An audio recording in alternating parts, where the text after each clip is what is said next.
Hello everyone, and welcome to this video for the assignment brief, assignment 1, engineering modeling and simulation, ENG685 or 668, depending on which model you're doing. And this video is mainly for the industrial engineering students who are doing this over the semester 3. And the assignment that we'll be looking at is the CFD modeling, flow about, and NACA 12 aerofoil. So the launch date was the 22nd of June 2020, and the submission deadline is the 17th of August 2020. So this assignment is weighted as 50%, and the word count is around 2,000 word plus or minus 10%. And just to emphasize that this word count can increase slightly a little bit more, depending on how much work you have done, as it will be explained later on in this video. So the assignment is looking at flow about a NACA aerofoil. So just like for example for yourselves, you do a lot of experimentation within industry and even in academia. There's many experiments being done, and this is one way of doing an experiment of airflow over a NACA 12 to understand what's happening to the aerofoil under different strains of angles, to see what kind of efficiency we get from aerodynamic forces. But as you know, experiments are costly. You either have to build something or buy components and parts, and then the end result sometimes is positive or negative. But fundamentally, or nevertheless, it's quite expensive and it's quite time consuming. And here this assignment looks at using simulation instead of experimentation, and it shows that we can actually correlate experimentation and numerical simulation. And simulation can provide us more detail and is much quicker and faster and cheaper in all aspects of the given problem. So the aim of this case study is to enable students to adopt a CFD code using ANSYS software package or flow over a NACA 12. And what we're trying to investigate here is, what actually happens in terms of the lift and drag once we expose a given velocity over an aerofoil and we change the angle of attack of the aerofoil itself. But there are many fundamentals here that can actually provide positive answers and negative answers which you are required to investigate. So for students who are within the university grounds would have conducted the experiment, as we have the NACA aerofoil and the wind tunnel here at Wrexham Glyndŵr University, and we would do the experiment, and from the experiment then we will take the actual results and compare it with our simulation results. But however, due to the circumstances of part-time students and with the current situation now, I've provided the experimental data so that it can be compared empirically with the CFD simulations. So as we go down, we can see that the NACA aerofoil coordinates for the upper and lower surface has been provided, and we can use these coordinate files to generate a code so that it can be imported into ANSYS Design Modeler, so we can generate the NACA profile as a 2D sketch. So the important thing about a NACA 0012, it's a symmetrical aerofoil, so the upper profile is the same as the lower profile, and we need to know that the chord length is 152.4 millimeters, and the coordinate files are provided, which we'll be using later on in another additional video which shows you how to initiate the actual assignment itself. So there is a software restriction which I want to make a note of. So the CFD modeling will be conducted using the ANSYS student version, and there are some limitations. So the maximum number of elements is 512,000 cells and nodes for the CFD model and 29,000 nodes for the FEA model. And for this particular assignment, no one will be going above 100,000 cells because it's a 2D simulation and we don't require this much elements. So what are you required to do? So it should be noted that the CFD modeling is a two-dimensional simulation only, and using the experimental data acquired in the wind tunnel test or provided below in this assignment, we need to calculate the Reynolds number, and that Reynolds number will then tell us is it a laminar flow or a turbulent flow, and which turbulent model should we use or not in order to get much more accurate results.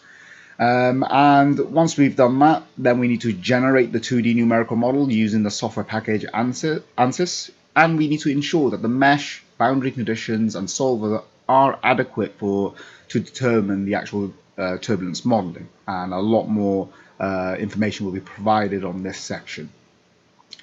Once we've made sure that the model is appropriate, the mesh is appropriate, and the turbulence model is appropriate, we can then go to our final simulation results, and we can then start generating some results. And these generation results are for a NACA profile going at 0 to 20 degrees, and we'll be outputting velocity profiles at different locations.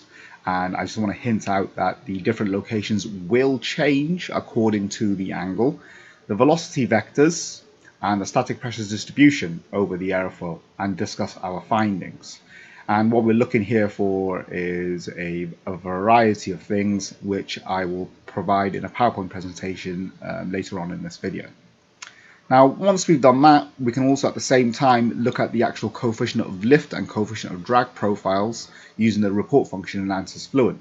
And then we can compare our CL and CD values with the experimental values to then show that CFD simulations can be compared with experimental data, and a lot more can be done.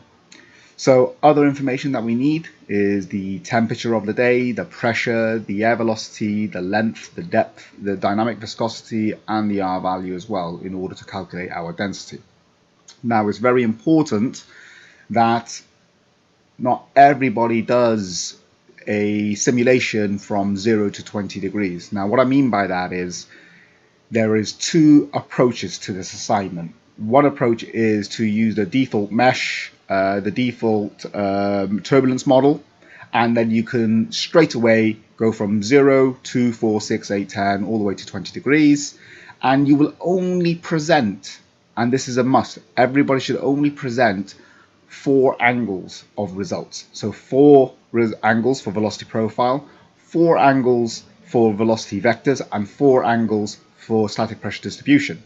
However, for the CL and CD, you will need every angle, and it's every 2 degrees, so 0, 2, 4, 6, 8, 10, all the way to 12 for the CL and CD. Now, why 4 angles? Because otherwise your assignment will be just filled with loads of pictures and post-processing images, which will increase the number of words, and choosing 4 angles is ideal. It shows the full spectrum of your results. So ideal angles could be 0 degrees to show the first starting point, 20 degrees to show the most extreme point, and then it's ideal to find 2 different angles in between. Now, one angle I would definitely pick is the stalling angle. This is where the angle is increased so much that there is no more lift generating and the aerofoil goes into a stalling condition. So that again is around about between 12 and 14 degrees. And then what I would show is one more angle between the stalling angle and 0. So you could either pick 4 degrees or 6 or 8 degrees, and that will show the full spectrum. Again, I will show you some examples of question 3. So here are my results that I provide for everybody. So we've got, these are direct lift and drag, so you will need to convert these into coefficient of lift and coefficient of drag. And you can see that, you know, here the lift increases, but then gets to around about 12 degrees, and then it starts 12 to 14 degrees. It starts stalling, and the drag then starts increasing. So again, you will be utilizing these results in order to compare with your CFD simulation. So overall, how your structure should be for your report. This is just a given example, so a title, an abstract, introduction, background theory, presentation of results, comments and discussion, conclusion, and references. So the work must not be a catalogue of individual commands that you have used to set up to solve the problem.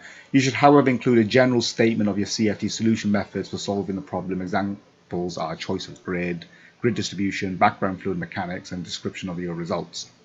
Now, what I would say is the best report is always the best that looks more scientific in a sense. So go online, go to Science Direct or Google Scholar, and look for a scientific paper that's using ANSYS CFD simulation for a NACA profile, and you will see that they usually have this very generic structure. So they will have a title, they will have an abstract which includes how the model was set up, what kind of results they found, and it has a bit of a conclusion in there as well.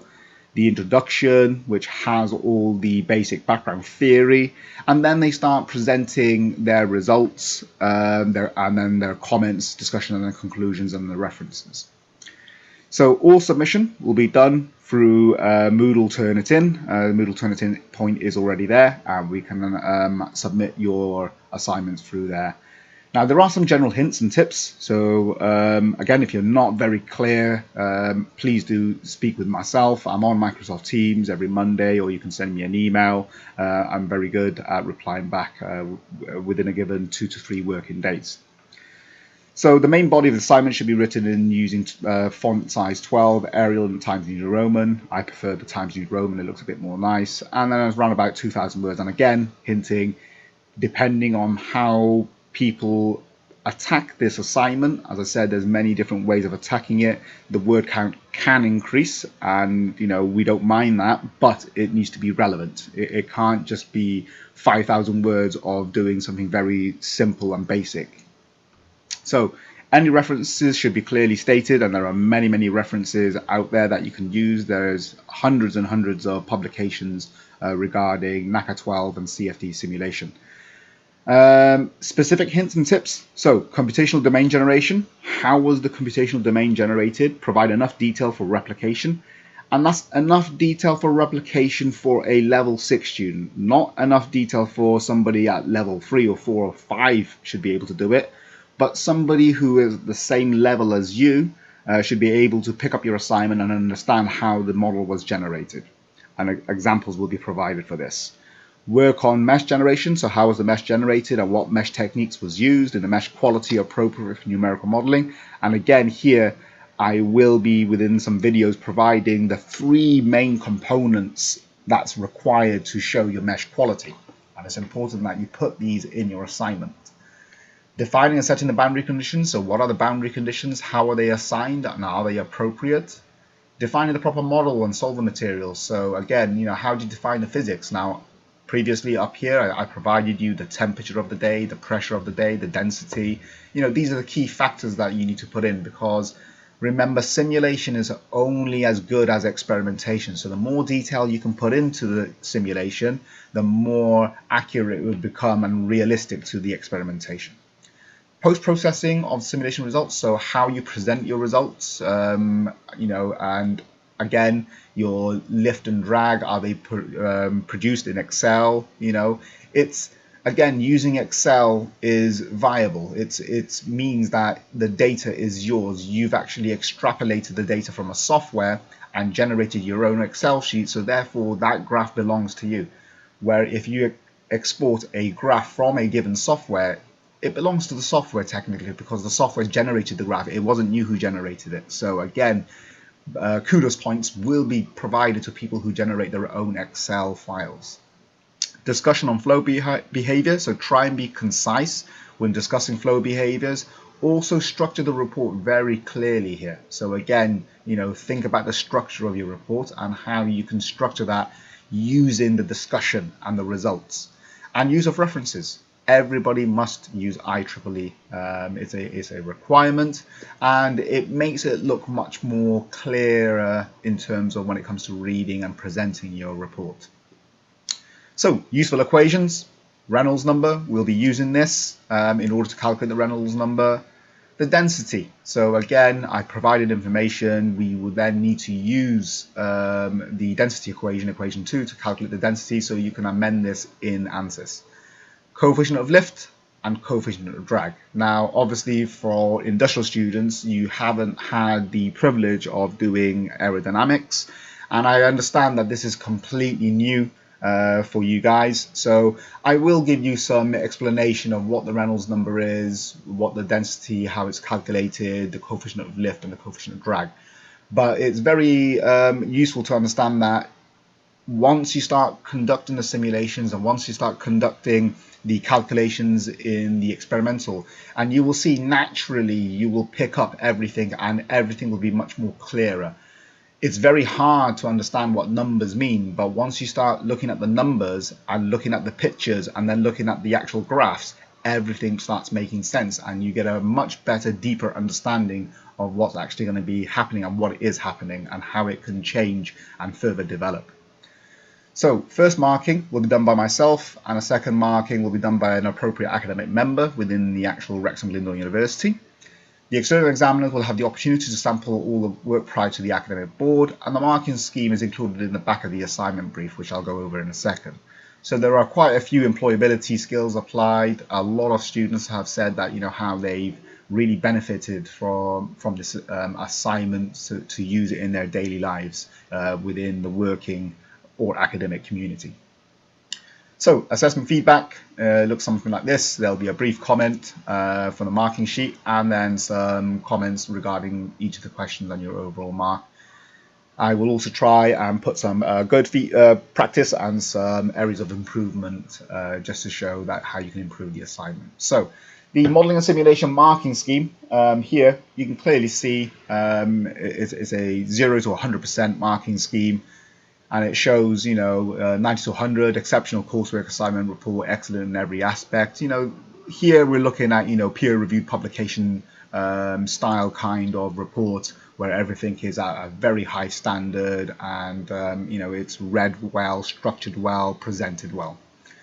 And then as you can see, going down 80 to 89%, 70 to 79, 65 to 69, and 60 to 64. And as you see, 0 is basically nothing submitted, and I'm hoping no one is below this region here. In the past, everybody has done everything very well. The videos that I provide gives you sufficient information to be within this category here. It's up to you then to really further take this forward and present it in a well manner, conduct simulations that not just answer the question, but take it further outside the actual thinking box to show what is happening and what's not happening. And to do that now, I'm just going to show you a quick PowerPoint presentation which gives you some further hints and tips. So, hints and tips for assignment 1. So again, quick brief overview. Question 1, calculate the Reynolds number. Number 2, generate the actual model in 2D and also then take it to ANSYS meshing and appropriate the mesh, also determining what the good turbulence model is going to be. Number 3, run the simulation using the actual appropriate turbulence model and start generating your results for the given angles that you need in order to find what's what. And then finally, calculate the CL and the CD, plot those against the experimental to see what's happening. So number 1, using the experimental data acquired in the wind tunnel or provided below, estimate the Reynolds number. So I've given you some information. So I've given you, the viscosity, the R constant R value, the ambient temperature, atmospheric pressure, density of the air. So we can calculate that. So you can see temperature is 19.5 degrees. We need to add 273 to turn it into kelvins. Once we've got that in kelvins, that's one element that we need. So now what we need to do is take the atmospheric pressure. Now the atmospheric pressure was measured using millimeters of mercury, and we need to convert that into pascals. So again, here there's a quick calculation to do this, which is basically divide that by 760 and times it by 101,325 to turn it into pascals. So the density of the air can be used equation 2, provided in the assignment brief, is basically the pressure divided by gas constant R times the temperature in kelvins. So in this equation here, you can see that the density of the air is calculated to be 1.2 kilograms per meter cubed. And it's very important that in your assignment, you show the calculations of this. So to calculate the Reynolds number, we've got the equation here. So the density of the air times the velocity times d.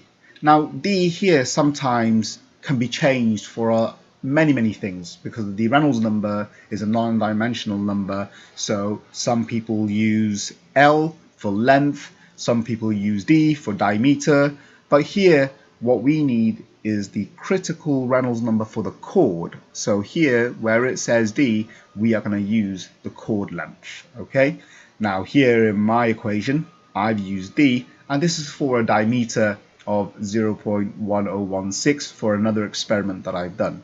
But here is just an example. I don't want to see 0.1016. I want to see what the chord length is. Also, I provided you the velocity. I want you to put the velocity value in there. You know what the density is here. Again, substitute some of the temperatures, the pressure values that I provided, and this will then calculate you what your Reynolds number is. And as you can see clearly here, it's for this given example, the Reynolds number is 3.3 times 10 to the power of 5, which is kind of transitional. It's between laminar and turbulent, but some may argue it's more towards the turbulent end of things. So again, here is an example of how it's done. And when we look at the initiating of this assignment, we'll be actually using Excel to do some of our calculations for us, because it's just much quicker and faster rather than using pen and paper. So number 2 is generating a 2D numerical model using the software package ANSYS and ensuring the mesh, boundary conditions, and solver are adequate for determining the turbulence model. Now again here, the overall dimension of the wind tunnel is 1000 millimeters by 450 millimeters, and then the NACA profile is generated centrally in the middle. And as you can see here, remember the hint of how it was generated. How did you create the actual model itself? And there's many different ways. One, which is the easiest way, is basically a step-by-step guide, which basically says I clicked on this and I clicked on that. This is really frowned upon, and you wouldn't really do this, and I wouldn't expect anyone, and I don't want to see 10, 20, 30 pages of, you know, screenshots of I've clicked this and then this was clicked and I put this in here. The second approach is quite nice. Using a table and giving it tag points and descriptions and sequences is quite nice and unique. And again, there's sufficient information there for somebody at level 6 to pick this up and say, yes, I fully understand how this model was created due to the provided information. The third, which is the most, I would say the most difficult, is to describe everything very scientifically and put it within a given paragraph of maybe 300 to 400 words.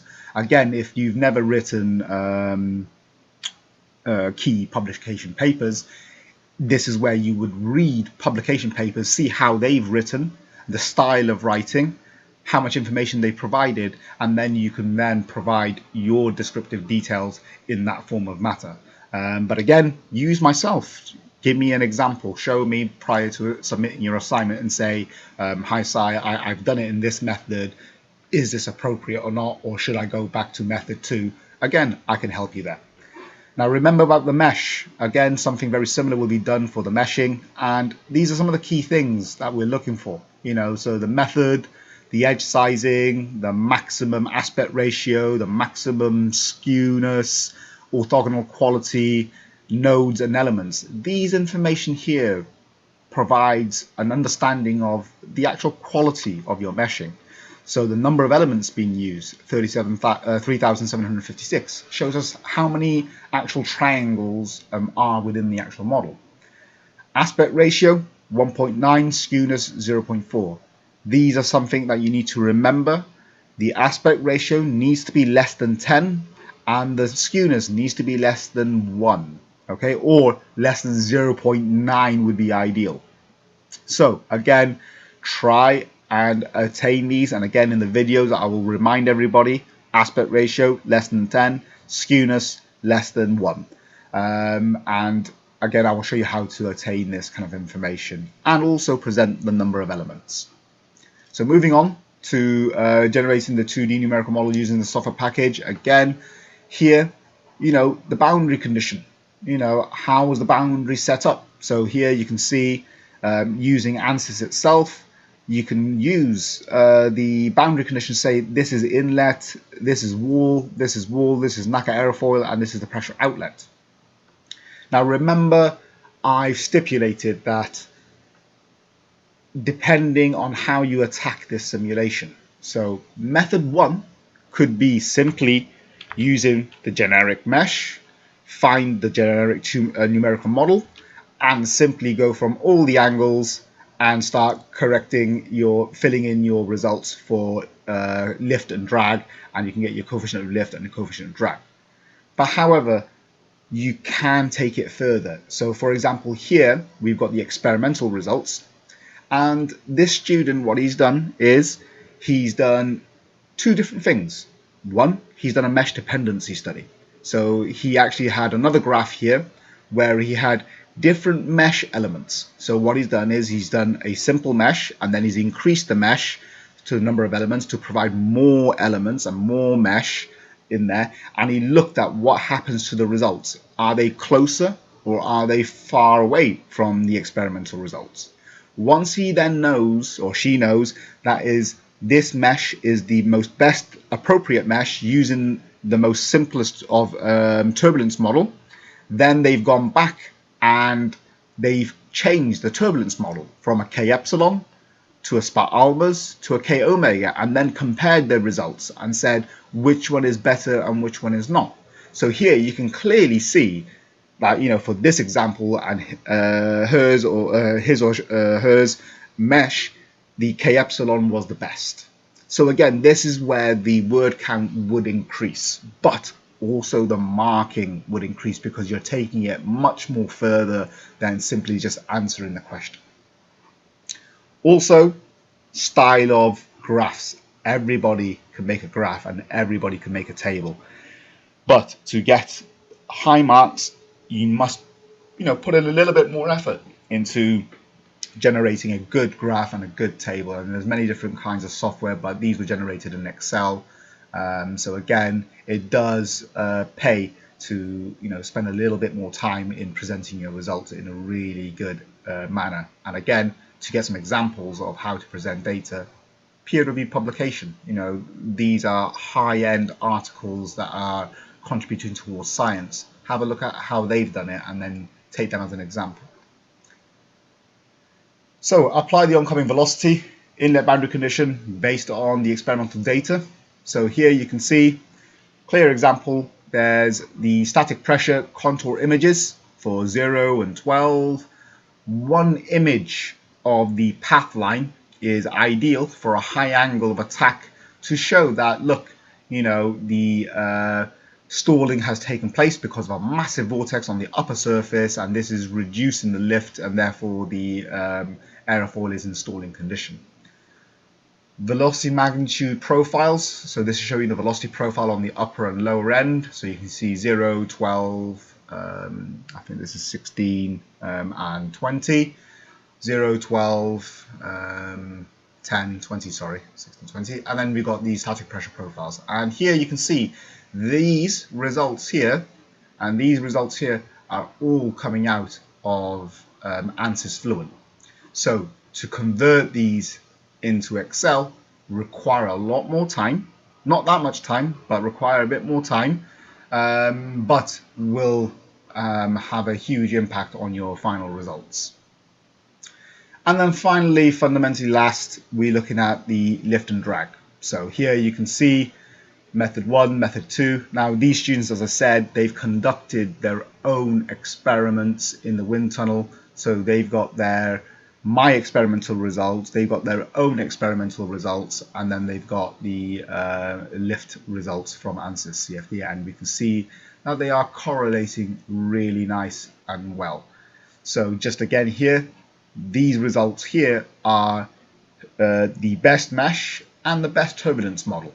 But in order to determine what is the best mesh and what is the best turbulence model, you can go back and compare in a graph to show, am I getting closer or am I getting worse by actually putting more mesh in or changing the turbulence model from a spot almas to a K omega, and again it just provides extra depth. And that's it. That's just the hint for the modeling and simulation for assignment 1. And now what I would say is you will find on Moodle the initiation of assignment 1 it is a pretty long video, but it shows you from step 1 all the way to the end of how to achieve everything. But again, it shows you examples, so you would need to look at the assignment, look at the values that's provided, and do something very similar and take it forward and further. Thank you for watching.